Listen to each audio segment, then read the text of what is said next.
Good evening and welcome to day 4 of our week of fire. And today I want to share about something that's really real for me, and I believe it's something that will speak to all of us. Yeah. So the title of my message this evening is Responding by Faith When Foundations Fail. So I believe as a nation, we have experienced so much since last year, since the flood control, and a lot of challenging times. Just recently in the news, we saw in Tacloban what happened to in the school. There was a shooting. Dati nakikita lang natin yun sa US, no, sa mga school sa US. Pero right now, how many of you were shaken by that? Like, how could that be? And then last night I saw the post about their conversations. I don't know if you've seen that.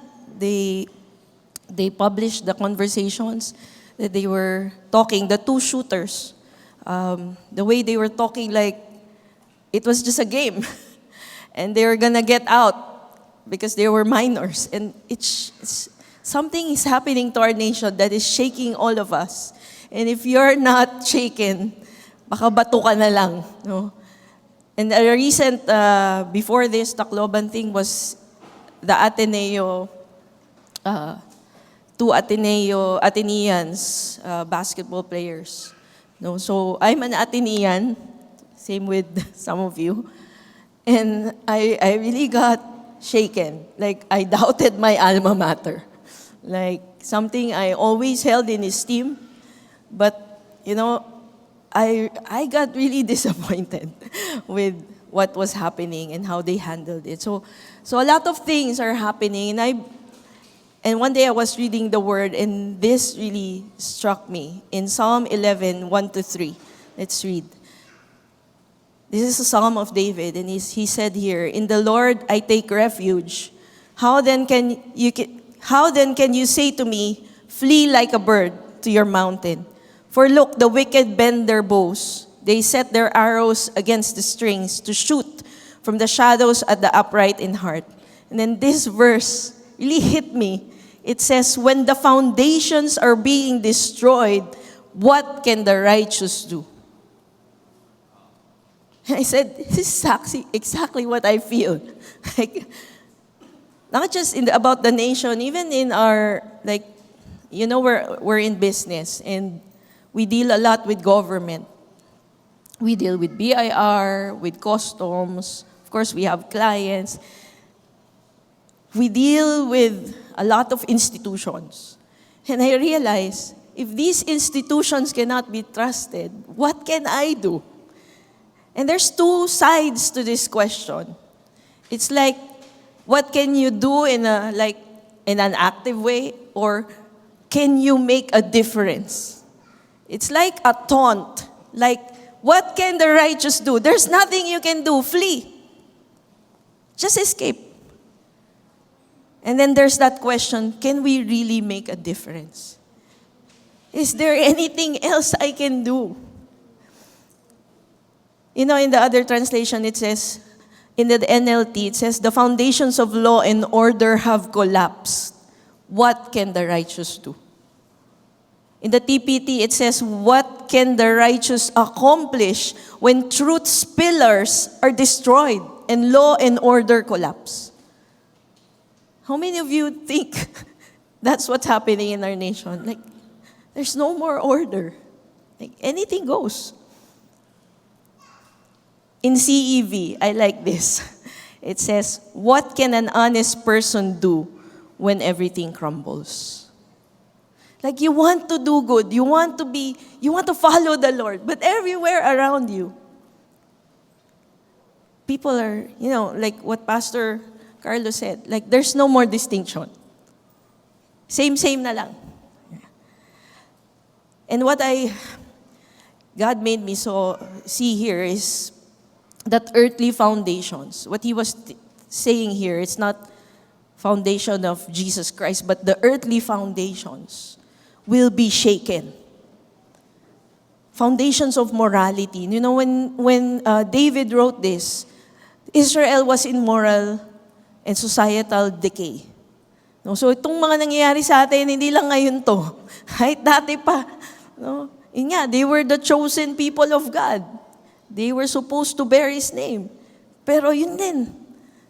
They were prostituting themselves to other nations. So the decay of morality, the foundation of what is right and wrong is being destroyed. Foundation of justice.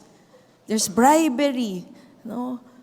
We have a case right now. Share ko lang konti. No, we have a case right now in the Court of Tax of Appeals because we don't want to bribe. We don't want to give in to BIR. So we elevated it to the Court of Tax of Appeals. We got a TRO which stopped them from getting something from us. And then all of a sudden, the TRO was overturned. And the lawyer that's handling our case said, we've never experienced something like this. Like, it's that bad nowadays. So, that shook me, yeah. Because the justice system is something you're supposed to trust, right? Like, it's the last, like, now we need, if ever, we need to go up to the Supreme Court. That's the next level. Foundation of family and marriages are being destroyed. Like bills, di ba? May mga sinusulong na bills, na mga anti-family. And there are, of course, broken marriages, broken families. And this one, I believe, all the more during the Senate saga or the Senate flicks, the foundation of faith. Because there's 3 Christian there. Tama ba? 3 or more? More, I think. So there are 3 people there professing to be Christian. And they're at different parties, different, iba-iba yung sinusulong nila. So, how many of you were confused? Diba? Parang yung isa nagko-quote ng Bible verse. Diba? Yung isa hindi naman nagko-quote. Pero alam ko Christian siya. Alin doon yung mas paniniwalaan natin? Foundations are shaken. Foundations of institutions, government, schools, university. And what I realize is every institution is flawed and has the capacity to disappoint us. Because when foundations are destroyed, the effect to us is there is disorder, there is chaos. Diba? There's confusion. And we are shaken to the core when the institutions, the foundations that we trust, the earthly foundation that we trust, fail. And I want to share to you something personal when I became a Christian. My sister was the one who evangelized me. She was a classmate of Pastor Carlo in VetMed. Batchmate ba kayo, kuya? So she was one of the leaders in SFC, Students for Christ. So she was really on fire for God, always writing me a letter. No? So alam nyo na gano'ng katagal yon kasi wala pang text. As in love letter. She would evangelize me, write me letters from the dorm, and then send it to me. Pasaway po ako noon, so parang matigas talaga yung ulo ko. But eventually, when I was in college, I received Jesus. And bakit naman, nung kailan tinanggap ko si Lord, baby Christian ako, nag-fall yung kapatid ko. Nag-fall siya into premarital sex. And everybody was shocked, and syempre ako rin. And teka lang. Yun nga yung struggle ko eh. Yun yung struggle ko before. And, I had a boyfriend, hindi naman kami nag-all the way, but parang I want to be pure, then I received the Lord, tilalikuran ko yung dati kong buhay, and then ito yung sister ko. And talagang na-shaken ako to the core. And how many of you, there are people na dating discipler nyo, dating leader nyo, or nag-win sa inyo na wala na dito? Bumalik na sila sa mundo. No, I'm not saying my sister is good, okay? She's restored. She's a believer. everything, God worked out everything. But, there are times in our life that, the foundation, yung mga pinangahawakan natin, people we look up to. Parang, paano pag nawala sila? How are you gonna respond? Sabi ko, magpapatuloy pa ba ako? Sabi ko, na-experience ko na si Lord eh. I went to that camp in Jamboree. That's like a Boy Scout. Basta, dun ko na-experience si Lord like in a tangible way. Grabe. Supernatural. Sabi ko, hindi magpapatuloy ako. Kahit ganito yung nangyari sa kapatid ko. I will follow the Lord. Not just because she planted in me, but hindi dependent yung faith ko sa Kanya. Magpapatuloy ako kahit anong mangyari. And I praise God, everything worked out. My sister's good, our family, all of us got saved. And that was a trial in my life when foundation was tested. And that is something that will happen to all of us. All of us here, our earthly foundations, our faith foundation will be tested. 1 Corinthians 3:11-13, it says, if anyone builds on this foundation using gold, silver, costly stones, wood, hay, or straw, their work will be shown for what it is, because the day will bring it to light. It will be revealed with fire, and the fire will test the quality of each one's work. We should not be afraid of the testing. We should not be afraid when we are shaken. Because that's the time we can align ourselves to God na, teka, bakit ako nasishake sa mga ganitong bagay? Baka nandun yung tiwala ko. Baka grabe yung ina-idolatize ko na siya. Kasi nung nawala siya, nawala rin ako. Bakit sa Kanya ba nakaangkla yung pananampalataya ko? Yes, we may be shaken, but that's the time we determine in our heart. Yun nga, hold fast to the profession of your faith. And in Hebrews 12:26-28, there will be more shaking. Sabi ni Lord, once more I will shake not only the earth, but the heavens. The words once more indicate the removing of what can be shaken. That is created things. Alam niyo yun, minsan may mga created things tayo, yung mga kingdom natin, di ba? Yung mga pinanghahawakan natin. Sabi dito, tatanggalin yon so that what can be shaken may remain. What cannot be shaken may remain. Therefore, since we are receiving a kingdom that cannot be shaken, that's our confidence. Merong isang bagay na hindi matatanggal sa atin with all the shaking that is happening in our nation, in our family, in our businesses, or in our workplace, in our schools. Sabi dito, let us be thankful. Sabihin mo sa katabi mo, be thankful. Mawala na lahat, mayanig na lahat. Si Lord hindi mayayanig sa buhay mo. Sabi dito, and worship Him. Worship Him acceptably with reverence and awe, for our God is a what? Is a consuming fire. So yun yung work ni Lord sa ating buhay. Tutupukin niya lahat ng hindi dapat dyan. Foundations other than Christ will fail until only the one true foundation remains. So, 4 things I want to share today. When foundations fail, what will the righteous do? Let's answer that question. Number 1, faith, not flight. How will I respond as a believer with all the things happening? Fear says, flee. But faith says, take refuge in God. Sabi ni David, in Psalm 11 verse 1, in the Lord I take refuge. He is my fortress. He is my protection.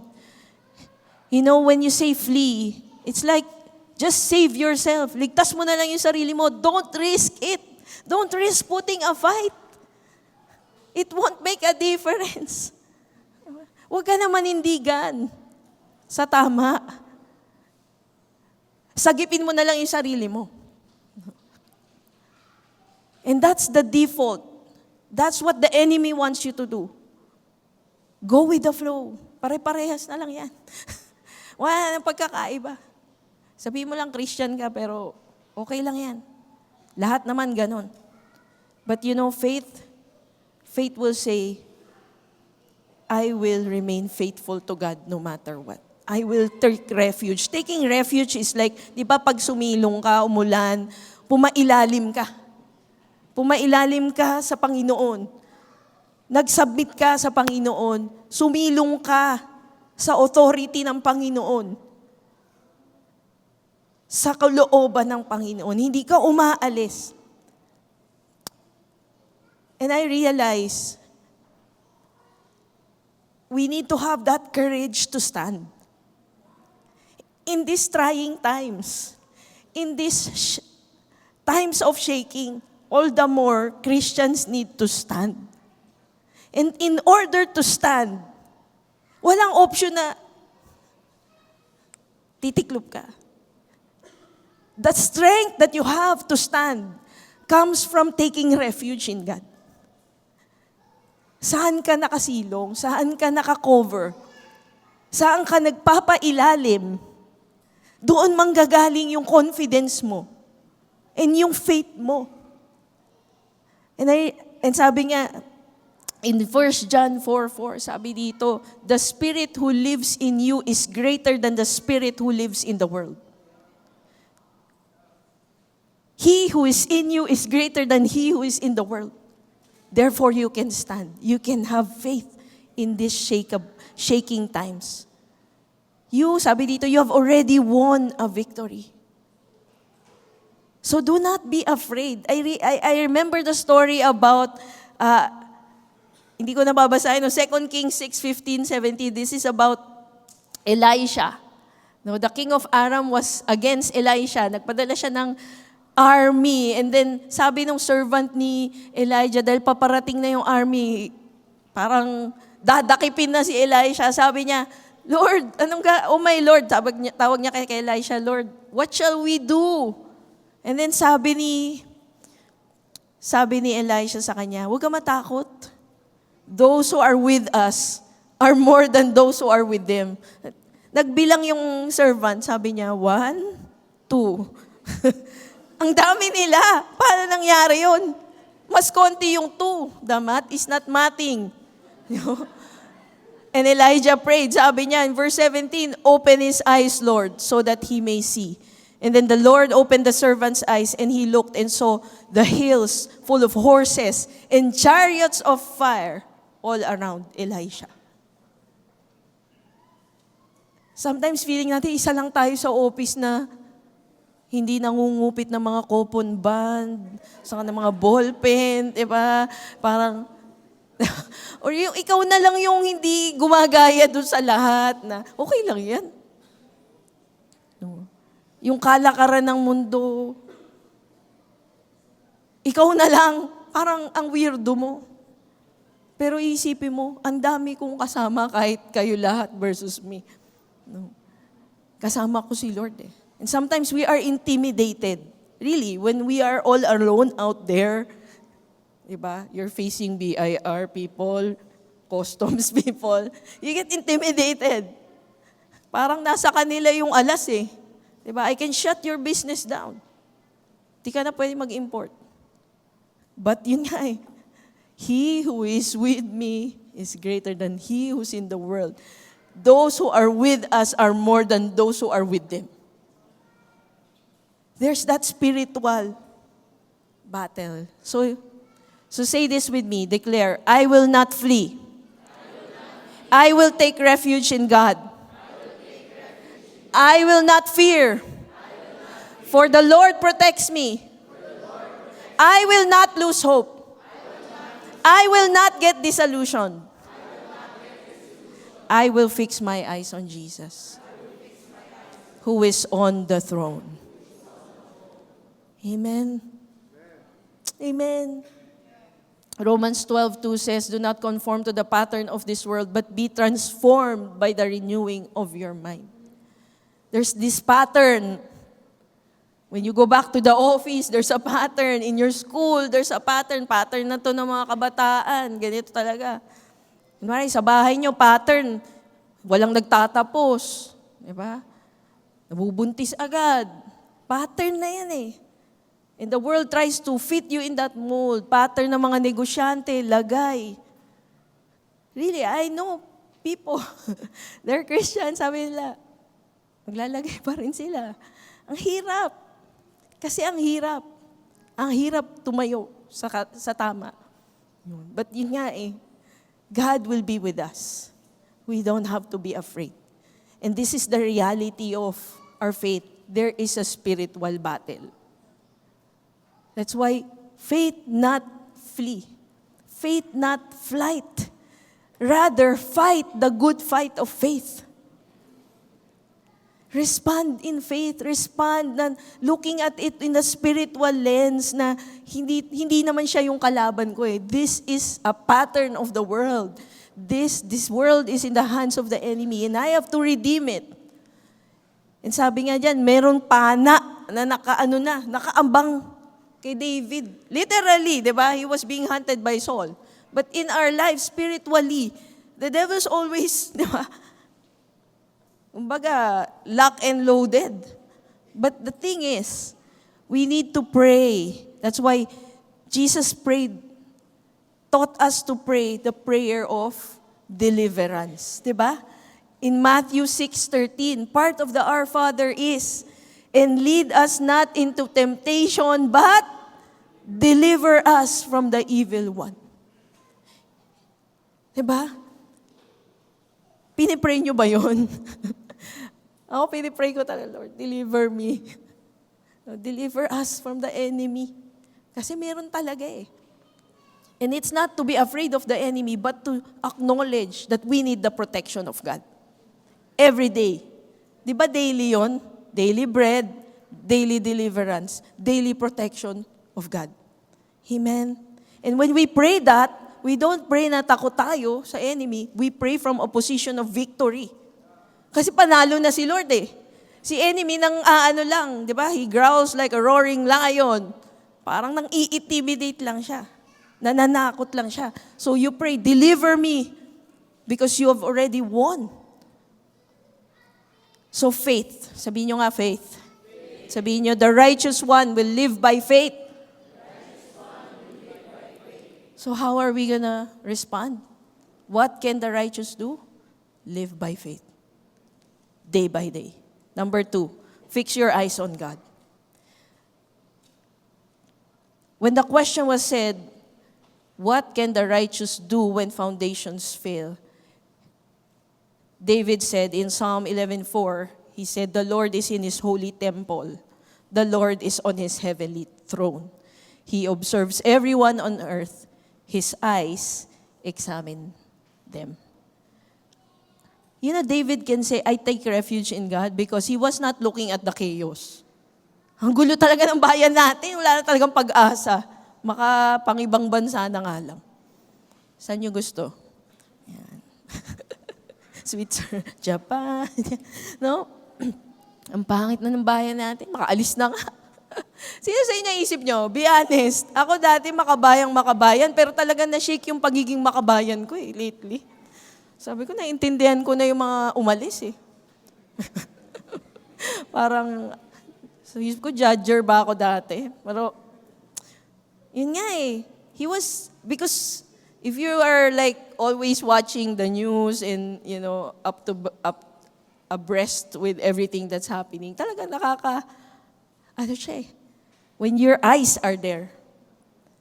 But David's eyes was not on the enemy. Hindi niya, parang mayat-maya, iniisip niya si Saul na hinahanap siya. Mayat-maya, iniisip niya may threat sa buhay niya. Because the threat is real. Diba? The problems are real. Life is real. Pero yung mas real sa kanya, si God. Naranasan niya lahat to, pero sabi niya, the Lord is in His holy temple. The Lord is on His heavenly throne. There's a foundation that is indestructible. There's a foundation that is not being destroyed. And that is the Lord's throne. Amen? Kahit magulo dito, si Lord, He continues to reign forever and ever and ever and ever. He continues to be in order, in control. Amen? Kahit parang out of order na lahat ng bagay. Nakaupo pa rin si Lord. Di nga siya tumatayo, no? Nakaupo lang siya. No? He rules with righteousness, justice, holiness.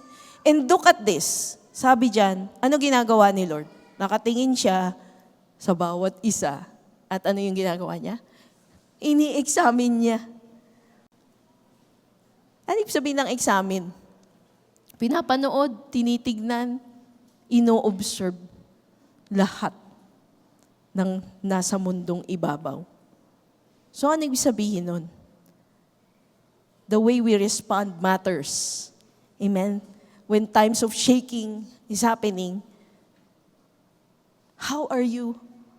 Where are you looking at? Na-distract ka na ba? Grabe. Nawalan ka na ng pag-asa. Nawalan na yung faith mo. Or, all the more, you use it as an opportunity to strengthen your faith to God. Well, this world has nothing for me. This world is empty. Sabi nga nung kanta, di ba? It's empty, it's pale, it's poor. And all the more we are being weaned of this world so that we can get the treasures of heaven. Yun naman yun eh. Diba? Sometimes we're in love with the world. We're so attached to the world. And God is saying, look to me. This is the time to all the more. Look at me. Not the people that sometimes you admire. Sino sa inyo na may mga inadmire kayo na ngayon, in-unfollow nyo na? Yung parang gustong-gusto nyo siya dati, tapos nabudol ako nitong taong to. Yan. Binoto nyo pa yun. Kasama na ako. Yan. Yung nakaraang eleksyon, parang, Lord, I repent. Diba? Kasi, there was a time, we look to people eh. Diba? Sila yung instead of looking to God. Amen? Fix your eyes on God. Number 3 is my favorite. Fret not, but do good. Psalm 37, verse 1. Sabi dito, do not fret because of those who are evil, or be envious of those who do wrong. For like the grass, they will soon wither. Like green plants, they will soon die away. Talon tayo, verse 7. Inulit na naman. Do not fret when people succeed in their ways, when they carry out their wicked schemes. Verse 8, refrain from anger, turn from wrath. Do not fret, for the third time, it leads only to evil. You know this phrase, do not fret, di ko siya naintindihan dati. Ano ba yung fret? Fret ng gitara? Ano ba yung fret? Diba? Parang masyadong malalim. And then when lately, nung ito lalaglabasan yung flood control, no? Dito ko lang naintindihan na, to fret means, it's the word chara, no? C-H-A-R-A-H, no? Which means to burn from within. As in, yung kumukulo, ganon. Naramdaman niyo na ba yung kumukulo ka sa loob? Tapos nag-init yung hanggang paakyat ng paakyat. Yan. Hanggang ulo.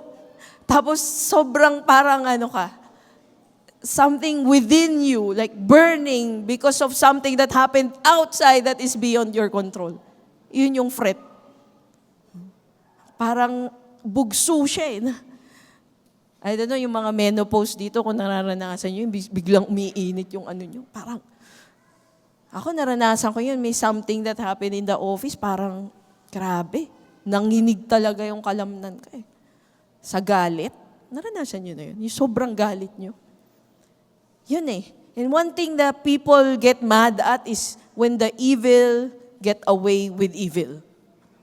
Kaya, yung reaction ng mga tao, there's, indignant, di ba? Righteous anger na, human, response yun. Pero kailangan yun makontrol. Kailangan siya submitted pa rin kay Holy Spirit. Submitted pa rin kay Lord. Paano ba yung righteous anger? Katulad ni Jesus, di ba? Nagalit siya, yung temple, di ba? Kasi minsan, yung anger, nagiging unrighteous siya. Sabi dito, even in the midst of evil, keep your composure. Keep your composure. Because anger will lead to wrath. So mas malalim yung wrath, di ba? Galit ka lang nung una, puot na yun di ba sa Tagalog? Puot. Hatred. Di ba? And yung hatred na yun, makakagawa ka na ng masama, ng mali. E naisip ko nga, paano nangyari na may shooting sa isang school? Diba? Because they expose themselves from violence. Video games or whatever, YouTube videos. They were exposed to that. Daily. Diba? The effect of anger, hindi lang siya, spiritual siya No?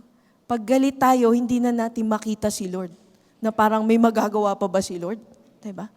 Resigned ka na Pero ang galing nung verse na to, sabi niya, do not fret because this is what will happen to the evil people. So the first way not to fret is to know and to trust the God who holds the destiny of both the evil and the good. Kailangan malinaw sa atin yung worldview natin. Yung biblical worldview. Na ano ba ang mangyayari sa masama at sa matuwid. Basahin natin, sabi dito, Psalm 37, 3-7 and 9. Trust in the Lord and do good. Dwell in the land and enjoy safe pasture. Take delight in the Lord and He will give you the desires of your heart. Commit your way to the Lord. Trust in Him and He will do this. He will make your righteous reward shine like the dawn, your vindication like the noonday sun. Be still before the Lord. Wait patiently for Him. Ayan nga minsan kasi naiinip tayo. Lord, parusahan mo na siya. Ikulong mo na siya. Diba? Kidlatan mo na siya. Diba? Sabi dito, intayin mo yung judgment ni Lord. Sabi dito in verse 9, for those who are evil will be destroyed, but those who hope in the Lord will inherit the land. So how do we not fret? Kailangan natin maunawaan ang destiny ng mabuti at ng masama. At kaya natin gumawa ng mabuti kasi alam natin, there is a reward. So, trust the God who holds the destiny of both the wicked and the evil. And do good. Do good. Kasi yung iba, do bad na lang. Kasi lahat bad naman gumagawa. Wala na. Kanya-kanya na. Pero when you talk about responding by faith, faith cannot be limited with just praying. There has to be action. That's faith in action. When you start to do good in the midst of an evil world. Amen? May magagawa ka. Sabi mo sa katabi mo. Sa katabi mong kabila, sabi mo, gumawa ka ng mabuti. Yan. Gumawa ka ng mabuti. Dahil ito ang sinabi ni Lord. Ephesians 2:10, for we are God's handiwork. Diba? Created in Christ Jesus to do what kind of works? Say it with me, good works. Good works. Say it again, good works. Good works. Alam niyo, mahalaga yung good works. Hindi para maligtas ka, dahil hindi ka naliligtas through good works. Pero yun ang proof na ligtas ka if you do good works. Sabi diyan, and this is something God has prepared in advance for you. So, who are the students here? Kaway-kaway. Yan. Do good in school. Yan. Do good. Galingan mo. Kung may student kang katabi or student ka, sabi mo sa kanya, galingan mo. Galingan mo. Huwag puro gadget. Yan. Excel. Excel in science. Excel in math. Excel in the arts and even in sports or whatever. No, na inaaral mo. Do your best. Amen? And ito yon, mangarap ka. Mangarap ka. para sa kinabukasan mo. Huwag yung basta-basta lang. Do good. Amen? Yan yung sa amin, nung SOD kami. Di ba? Training sa atin ni Pastor Carlo and Ate Sha. Di ba? Kahit nagsiserve ka kay Lord, hindi yun excuse. Mag-aral ka. Amen? If you're a professional, do good in your work. Be a blessing to your office. Aim for promotion. Bakit ka mag-aim for promotion? So that you can have greater influence for God. Hindi para lang magpayaman. If you're a single, sino single dito? Dream. Dream for a godly family. Paano mo sisimulan yun? Ngayon pa lang, prepare yourself. Be pure. Diba? Be someone na mature. Do good. Married people or parents, establish a godly foundation for your home. No? Do good to your children. Do good to your spouse. Serve mo sila. Amen. Sa mga anak naman, maghugas ng plato. Do good. Minsan isip natin, do good yung mga big things eh. Do chores. No? Be obedient. And even as a business owner, creating jobs is doing good. It builds the nation. It builds families. Let's dream and do good. And, of course, let's win people. That's doing good. Diba? Ito, parang lalo na, I thank God for our church kasi, yun nga makikisaw-saw ka pa ba doon? Let's just win people. Diba? One person at a time will make a difference. Minsan hirap, no? Paano ba magkaka-impact yung ginagawa ko sa buong Pilipinas na napakagulo? No? One life at a time. Amen? Fret not, but do good. And when you do good, do it with humility. Micah says, what does the Lord require of you? Micah 6:8, act justly, love mercy, walk humbly with your God. Sometimes, nagiging, kasi as Christians, we become self-righteous, we become religious. Nawala na yung sense na, yes, uy, righteous ako kayo hindi, makasalanan kayo. Di, pare-parehas lang tayong makasalanan. It's just that, yun nga I continually walk humbly with God. So yun lang, when we continue doing good, like ako, example, no, parang iniisip ko minsan, isara na lang kaya namin yung negosyo. Kasi ang hirap-hirap magnegosyo. Any business people here, mahirap po ba? 'Di ba? Mamaya andyan na naman yung love letter natin. Alam niyo yung love letter namin? Meron kaming love letter taon-taon. Yan, from BIR.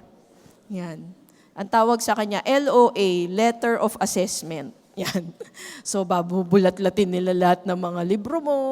Then eventually, pagbabayarin ka nila kahit wala ka naman dapat ibayad kasi meron silang quota. So ang saklap, ang hirap. And sometimes I think, magsara na lang kaya kami. Kasi parang lahat napupunta lang naman lahat sa gobyerno. Tapos malalaman mo, flood control. Ang sakit di ba? Kahit kayo, nagbabayad ng buwis, di ba ang sakit? Pero iniisip ko, kung isasara namin, anong mangyayari doon sa mga employees? Anong naiambag ko sa mundo? Di ba? Parang nag-resign na lang ako. I didn't make a difference. So, let's continue to do good. Kasi, yun yung mark of our faith Do good in spite of the evil things around us. Amen? Even when the foundation is being shaken. And lastly, find strength in a community of faith. This is so important.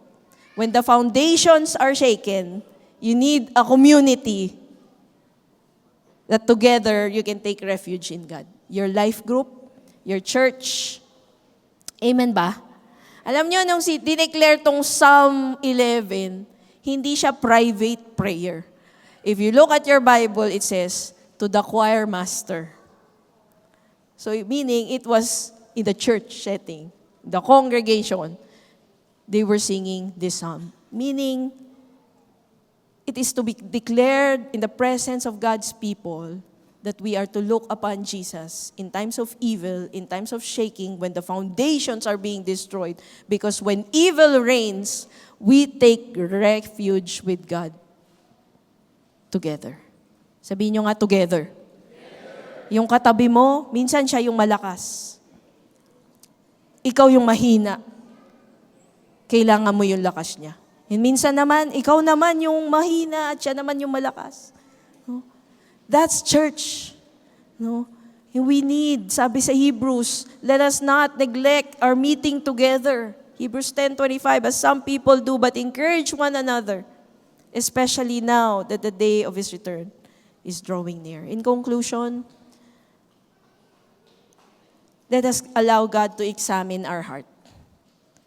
So this evening, no, as Pastor Carlos said kanina, sabi kasi, what can the righteous do? And sometimes we lack the confidence to do what God requires us to do because there's something in our heart that we need to make it right before the Lord. These times are upheavals. No, there are upheavals. Foundations are being shaken and toppled. And I realized that even Jesus was not afraid to tell the Israelites that even the temple will be destroyed. Sabi niya yun, di ba? The temple, the things in our life, sometimes that parang yun yung naging sandigan natin. If God sees it na parang yun na yung naging pundasyon mo ng buhay mo, in His mercy, He would allow this foundation that we depend on to be shaken. Not because gusto kanyang saktan, but because He loves you so much that He doesn't want you to build your life on anything less than Himself. If nakikita niya na parang mas dito ka na sa bagay na to, sa tao na to, even in, sometimes institution na pinalit natin kay God Kaya sabi ni Lord, this temple will be destroyed. Why?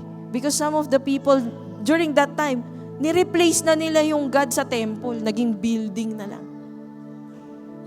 But the temple, it's meant to point people to God.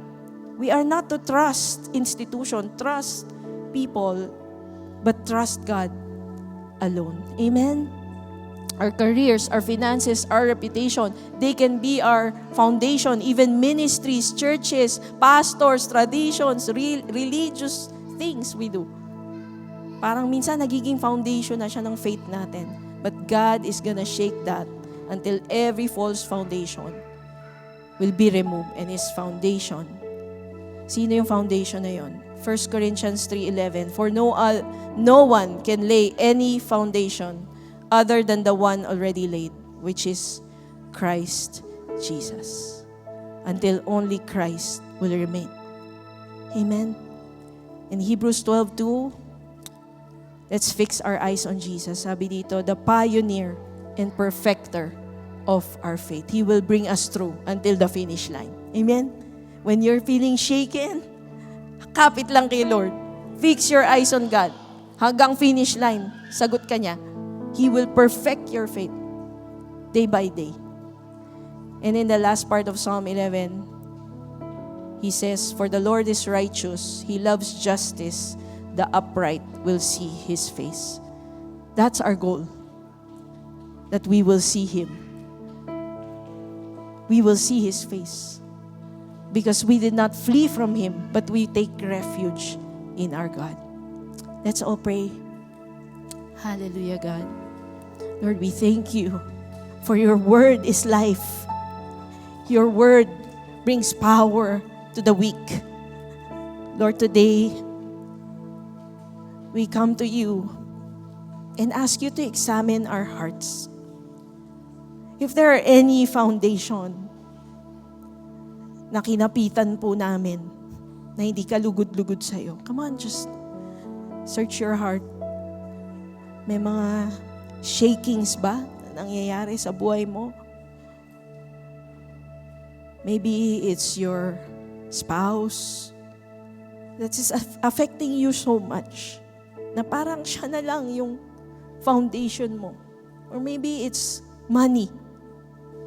Money is causing you anxiety, causing you to doubt. Or maybe it's your family. Your faith is being challenged. Come on, ask the Lord, Lord, remove every foundation that is not of you until you and you alone remain. Lord, we don't want idols in our heart. Lord, we come before you. Lord, reveal us. Lord, reveal and expose our hearts before you, O God.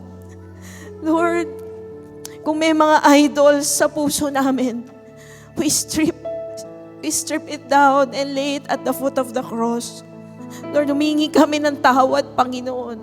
Lord, kung ito yung mga bagay na pinanghawakan namin, naging sandigan namin, Lord, that they're shaking inside of us and there's anger burning in us because of disappointment. Come on, just expose that before the altar of the Lord. Kung nandun ka na sa point na hopeless ka na, you're burning within, there's unrighteous anger in you. Come on, just lay it down before God and just ask Him to cleanse you and make you right in His eyes. You know, the Bible says, if we confess our sins, He is faithful and just to forgive our sins and to cleanse us from all unrighteousness. He is examining our heart. Come on, come to the Lord. Come to the Lord. Lord, forgive. Lord, forgive. Lord, forgive. Lord, we lay down all idols before you. Lord, all earthly idols, earthly foundation. Lord, yung mga pinagkatiwalaan namin.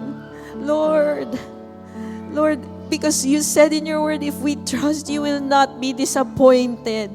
All who trust in you will not be disappointed. Lord, kung even yung mga blessing mo, yun yung mga pinanghawakan namin, forgive us, Lord. Lord, kung naging source siya ng security, source ng joy namin, when we delight in the gift more than the giver, forgive us, oh God. Lord, and we welcome the shaking that you're making in our life. Lord, even the foundation in our family, Lord, shake our family so that we can have one foundation, and that is Jesus Christ.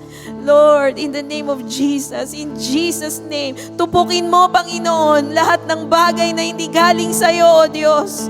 Lord, in our church, in our family, in our work, in our career, in our mind, in our heart, in our actions, Lord.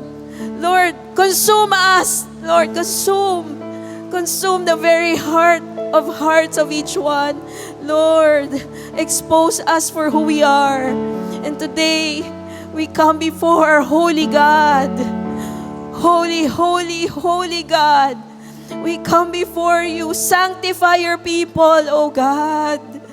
Examine us and lead us to the everlasting path. In the name of Jesus, in Jesus' name. In the name of Jesus, in Jesus' name. Lord, and we come to you and take refuge in you. Come on. Take refuge in God. We don't know what will happen tomorrow, next month, next year, but determine in your heart, I will not flee. I will not go far from God. I will not withdraw. Hindi ako tatalikod sa iyo, Lord. Whatever happens, I will take refuge in you. When confusion comes, when trials come, I will take refuge in you. Lord, we take refuge. and we come under the shadow of your wings. Lord, I pray for protection and deliverance upon each one. Lord, and we come to you. Deliver us from all evil, oh God, in the name of Jesus. Come on, if there's like threat or evil, like you identify something. Come on, do warfare right now. Meron kang nakikita sa family mo, attack of the enemy, lust, adultery, come on, temptation. Come on, tell the Lord, deliver me from evil. Deliver my family from evil, from sickness, from every attack of the enemy. Lord, we cancel it right now in Jesus' name. Deliver us, Lord, from the threat. Lord, lahat ng threat, Lord, around us, lahat ng plano ng kaaway. Lord, we cancel that in the name of Jesus. Lord, attacks in our faith, attacks of doubt, Lord, we cancel that right now. Deliver us from doubt. Deliver us from sickness. Deliver us from lack in the name of Jesus. In Jesus' name. Deliver us from faithlessness. In Jesus' name. Deliver us from the enemy. And we declare that you reign forever and ever. Lord, we look upon your throne, O God. The throne that you're high, seated on the throne, ruling and reigning forever and ever.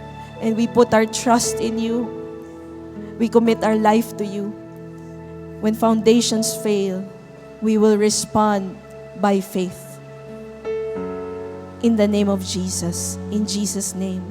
In Jesus' name. Let's worship the Lord. Your name is the highest. Your name is the greatest. Your name stands above them all. All thrones and positions, all powers and positions. Your name stands above them all. Your name is the highest. Your name is the greatest. Your name stands above them all. All thrones and dominions, all powers and positions. Your name stands above them all. Your name is the highest. Your name is the greatest. Your name stands above them all. Jesus, all thrones and dominions, all powers and positions. Your name stands above them all. And the angels cry, holy, all creation cries, holy, you are lifted high, holy, holy forever. Your people sing, holy to the King of Kings. Holy, you will always be. Holy, holy forever. Once again, your name is the highest. Come on, lift up your voice, church. Your name is the highest. Your name is the greatest. Your name stands above them all. All thrones and dominions, all powers and positions. Your name stands above them all. Jesus, Your name is the greatest. Your name stands above them all. All thrones and dominions, all powers and positions. Your name stands above them all, and the angels cry. All creation cries, holy, you are lifted high,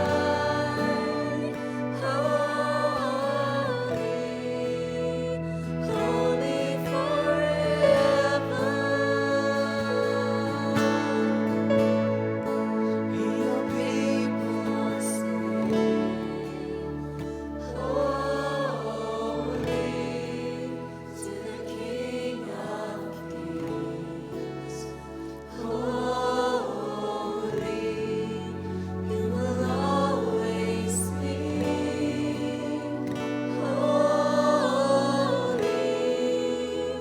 Holy forever.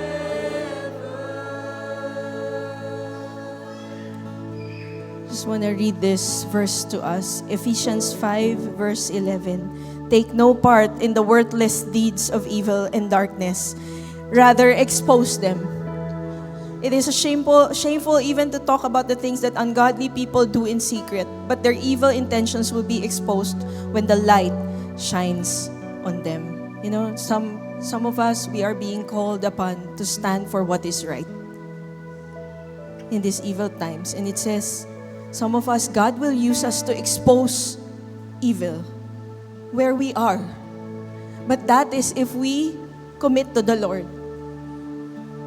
Not to take part in the evil, but to be brave. And that's what I want to minister to you today. To be brave and courageous. To stand for what is right. Amen?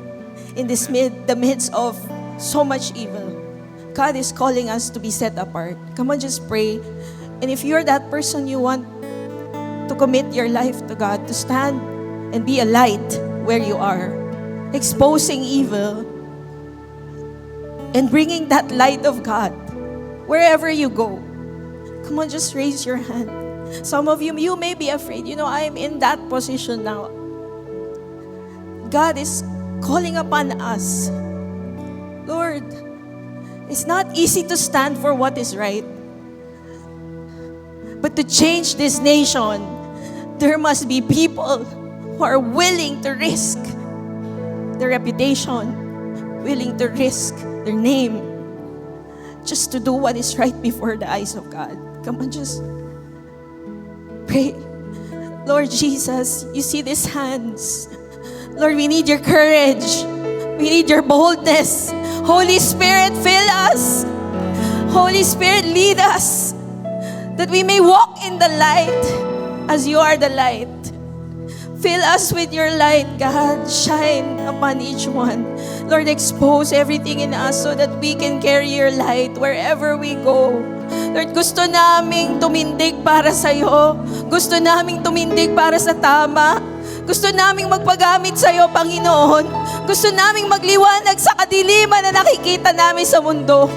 Lord, gamitin niyo po kami, Panginoon. Lord, and right now we cut off everything, every unfruitful thing in our life, everything na we participated in. Lord, nakisawsaw kami, we cut that off. Come on, maybe there are things in your life you need to really cut off. The Bible is saying it's unfruitful. These are worthless things done in darkness. Come on, determine it to the Lord. As you're raising your hand, I'm surrendering this. This is not pleasing to the Lord. Things I'm watching, things I'm listening to, things I'm doing. Lord, I don't want to participate in the unfruitful works of darkness. Rather, I want to be used by you. Lord, for you are the light of the world. That's your calling. You're to shine. And today, give us courage and boldness when God calls upon you to speak. Lord, Give us the words to say. Come on. Tell the Lord, Lord, kung kailangan mo akong magsalita, at the right time, magsasalita ako. Come on. Because we Christians, sometimes, we're so silent. But what we need to do is to stand up for what is, to speak up. Whether that be in your classroom, in your office, nakikita mo na mali, pero nauunahan ka ng takot. Come on. Ask the Lord. Lord, give me the words to say, that I may say it and speak the truth in love, with wisdom. Lord, use my words, use my example. Come on, ask the Lord, make me an example, that I will be different. Lord, that my life will show who you are, reflect who you are. Lord, and by our life, by your faith,